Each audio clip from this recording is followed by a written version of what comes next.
बता दें कि पूर्व राष्ट्रपति अब्दुल हामिद थाईलैंड भागे हैं। आधी रात थाईलैंड भागे अब्दुल हामिद शेख हसीना के करीबी हैं। अब्दुल हामिद पर कई गंभीर मुकदमे दर्ज हैं। बड़ी खबर है, पूर्व राष्ट्रपति और आवामी लीग के नेता अब्दुल हामिद पर बीते साल जुलाई अगस्त में प्रदर्शन के मामले में कई गंभीर मुकदमे दर्ज किए गए हैं। उनको पूर्व पीएम शेख हसीना का करीबी माना जाता है। बांग्लादेश में एक बार फिर से राजनीतिक हलचल देखने को मिली है। बांग्लादेश के पूर्व राष्ट्रपति मोहम्मद अब्दुल हामिद देश छोड़कर चले गए हैं। हामिद बेहद गुपचुप तरीके से रात के 3 बजे ढाका अंतर्राष्ट्रीय हवाई अड्डे से थाई एयरवेज की उड़ान से सवार होकर थाईलैंड चले गए। स्थानीय मीडिया रिपोर्ट माने तो हामिद ने इतने आनन फानन में देश छोड़ा कि वो लुंगी में ही फ्लाइट में सवार हुए। 81 साल के अब्दुल हामिद 2013 से 2023 तक 10 वर्ष बांग्लादेश के राष्ट्रपति रहे हैं। वो शेख हसीना की आवामी लीग पार्टी से जुड़े हैं और कई मुकदमों का सामना कर रहे हैं। हाल ही में आवामी लीग पर भी बैन लगा दिया गया था। तो एक बार फिर से बांग्लादेश में सियासी उथल पुथल देखने को मिल रही है और पूर्व राष्ट्रपति देश छोड़कर चले गए हैं। बांग्लादेश में ये सियासी तूफान देखने को मिला जिस तरीके से। बड़ी खबर जो सामने आ रही है, पूर्व राष्ट्रपति अब्दुल हामिद थाईलैंड भागे हैं। बड़ी खबर है जो इस बीच सामने आ रही है। शेख हसीना के करीबी अब्दुल हामिद बताए जाते हैं। ये बड़ी खबर है जो इस बीच सामने आ रही है। इस बीच हमारे साथ डिफेंस एक्सपर्ट यूके देवनाथ जी जुड़ गए हैं। देवनाथ जी, बहुत स्वागत आपका इंडिया न्यूज पर। सर, जिस तरीके से कि बड़ी खबर निकलकर सामने आ रही है कि बांग्लादेश में एक बार फिर से सियासी तूफान ये देखने को मिल रहा है, क्या जिस तरीके से पूर्व राष्ट्रपति अब्दुल हामिद देश छोड़कर भागे हैं, ऐसी ही स्थितियां बांग्लादेश में बनी रहने वाली हैं? लगातार लोग बांग्लादेश छोड़कर जाएंगे या आने वाले समय में आपको क्या लगता है कि स्थितियां सामान्य होती नजर आएंगी बांग्लादेश में? जी हाँ, जब से बांग्लादेश में मोहम्मद यूनुस की केयरटेकर सरकार पावर में आई है जी, पावर में तो क्या ही वो स्ट्रीट प्रोटेस्ट करते करते बसों को आग लगाते उन्होंने सत्ता हासिल कर ली है। पिछले साल अगस्त की बात है जी, तब से बांग्लादेश में एक आबोहवा चली है जो कि जिसके 3 मुख्य बिंदु हैं। एक तो भारत विरोधी व्यवहार, और दूसरा है अवामी लीग और शेख हसीना के विरुद्ध व्यवहार, और तीसरा है कि कैसे जल्दी से जल्दी बांग्लादेश में उन सब लोगों को धरपकड़ किया जाए जो किसी भी तरह से शेख हसीना की सरकार या अवामी लीग की सरकार से जुड़े हुए थे।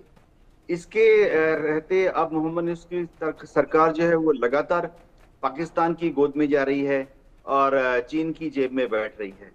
हो ये रहा है बांग्लादेश में कि मोहम्मद यूनुस की सरकार तो चुनी हुई सरकार है नहीं, कुछ इस्लामी तत्वों की मदद से और कुछ रूढ़िवादी स्टूडेंट ग्रुप्स की मदद से वो गलियों में आग लगाते हुए, पत्थर फेंकते हुए पावर में आ गए हैं। तो गुंडाई एलिमेंट का बहुत ज्यादा प्रभुत्व है। जी, हाँ, वो कोशिश कर रहे हैं कि बांग्लादेश में किसी तरह का एक इलेक्शन हो जाए दिसंबर के महीने में, क्योंकि बांग्लादेश के ऊपर सभी देशों से दबाव है, खासतौर से यूरोपियन देशों से, कि मोहम्मद यूनुस की सरकार को जल्दी से वहां पर एक इलेक्शन कराना चाहिए। तभी यूरोप के देश कह रहे हैं कि वो बांग्लादेश को रिकॉग्निशन देंगे या बांग्लादेश को आर्थिक वित्तीय सहायता देंगे। तो मोहम्मद यूनुस की सरकार जब दिसंबर में इलेक्शन करा लेगी, हो सकता है उसके बाद नॉर्मलिसी उनके व्यवहार में आ जाए। तो जी, होता ये है कि बांग्लादेश में भारत विरोधी कदम लेने पर या भारत विरोधी बयान देने पर एक तबका है जो आंख बंद करके उसके बाद इन कट्टरपंथी ताकतों को वोट देता है। जी, ऐसा पहले भी हो चुका है। जी, जी बिल्कुल। इस बीच हम अपने एक और खास मेहमान से अपने दर्शकों का परिचय करवा देते हैं। हमारे साथ संदीप श्रीवास्तव जी जुड़ गए हैं जो कि विदेशी मामलों के जानकार हैं। साथ ही साथ मेरे सहयोगी रैनिक दत्ता भी जुड़े हैं। रैनिक, मैं इस बीच आपके पास आना चाहूँगा और कुछ अपडेट्स मैं आपसे लेना चाहूँगा जो स्थितियाँ इस वक्त बांग्लादेश में बनी हुई हैं। जिस तरीके से लगातार बांग्लादेश को लेकर बात की जाए, बांग्लादेश के हालात यही बने हुए हैं। पिछले करीब करीब 1 साल से बांग्लादेश की स्थितियाँ डामाडोल बनी हुई हैं और जब से मोहम्मद यूनुस सत्ता में काबिज हुए हैं, लगातार उनका ये कहना है कि हम स्थितियों को सामान्य करने के लिए प्रयासरत हैं।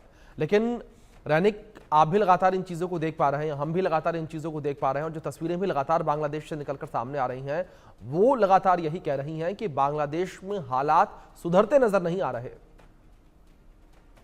हाँ एकदम ही। देखिए जिस तरीके का तस्वीर बांग्लादेश से निकल के सामने आ रहा है, वो तस्वीर साफ कह दे रहा है कि कट्टरपंथी राज जब तक बांग्लादेश में कायम है, तब तक बांग्लादेश में ये जो ये तस्वीर बदल नहीं बदलेगा। जी क्योंकि मोहम्मद यूनिस सत्ते में आने के बाद से अगर देखा जाए तो मोहम्मद यूनिस सत्ते में आने के बाद से बांग्लादेश में एक कट्टरपंथी राज देखने को मिला है। और मेनली जो शेख हसीना का पॉलिटिकल पार्टी है आवामी लीग, उस आवामी लीग का जो सपोर्टर्स है उनको मिटाने का जो कोशिश वो लगातार बांग्लादेश में किया जा रहा है। जो भी आवामी लीग का सपोर्टर्स है या तो जो भी आवामी लीग का कार्यकर्ता है, उनके खिलाफ में जो कार्रवाई वो भी इंटरिम गवर्नमेंट की तरफ से किया जा रहा है। अब जी कुछ दिन पहले भी देखेंगे कि शेख हसीना समेत टोटल 12 लोगों के खिलाफ में एफआईआर दायर किया गया था, और उसी एफआईआर के मुताबिक ये 12 लोगों के खिलाफ में अरेस्ट वारंट भी निकाला गया था, और 12 लोगों को किसी भी हालात पर जेल में कैद करने का जो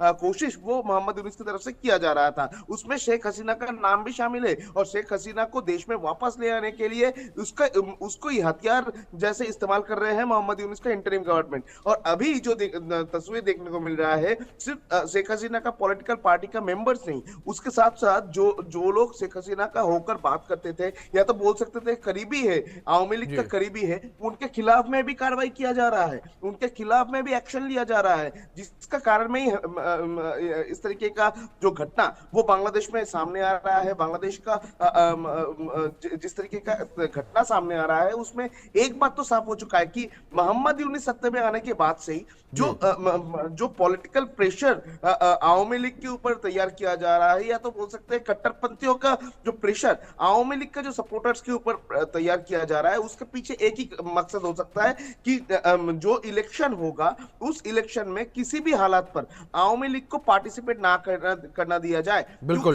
बिल्कुल अली, बिल्कुल ठीक कहा आपने कि लगातार यही हालात जो है वो बांग्लादेश में देखने को मिल रहे हैं। और मोहम्मद यूनुस को लेकर बात की जाए, जहां एक और वो ये कह रहे थे कि मुझे सत्ता का मोह नहीं है, लेकिन जो स्थितियां बनी हुई हैं उनको देखकर यही लगता है कि जो मोहम्मद यूनुस है वो सत्ता के मोह में, कुर्सी के मोह में फंसते चले जा रहे हैं। संजीव जी, मैं आपका रुख करूंगा। सर, जिस तरीके की स्थितियां बांग्लादेश में आप भी लगातार देख रहे हैं और अक्सर हम लोग इस विषय पर चर्चा भी करते हैं, बांग्लादेश में चुनाव करवाएंगे, लेकिन तारीख जो है वो बार बार बदलती चली गई, आगे चलती चली गई।